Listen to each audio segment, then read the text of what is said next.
guys, it's me again, Kathy here, Ilocana, Ilongga, Bisaya gal. Welcome back to my channel, and for today's random question vlog, ito po ang tanong ko.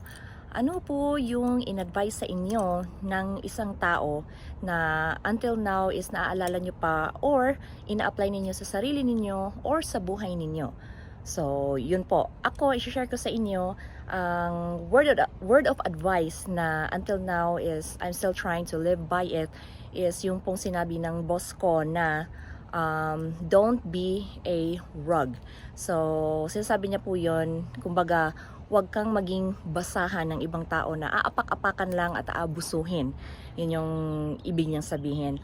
At saka, yung pangalawa din niyang sinabi na it's okay to be nice and generous to other people, but do not keep filling other people's cup and yet nobody is filling up your cup.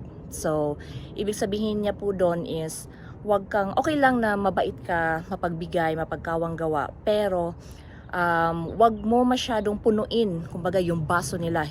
Tulong ka ng tulong, bigay ka ng bigay, pero ni isa sa mga yon or wala man lang pumupuno sa sarili kong baso or sa sarili kong pangailangan, kumbaga ganon.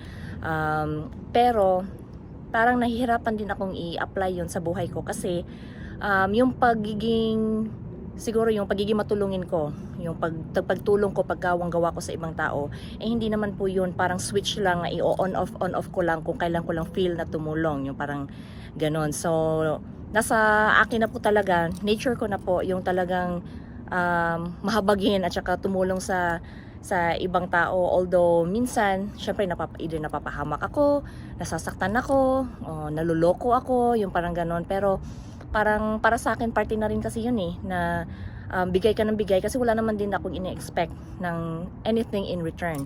And kung meron man pong magbigay nun sa akin, may magpasalamat, may maging tawag nito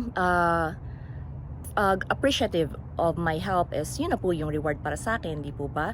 So how about you guys? Please comment down below, share that with me. Please don't forget to like and subscribe. Bye!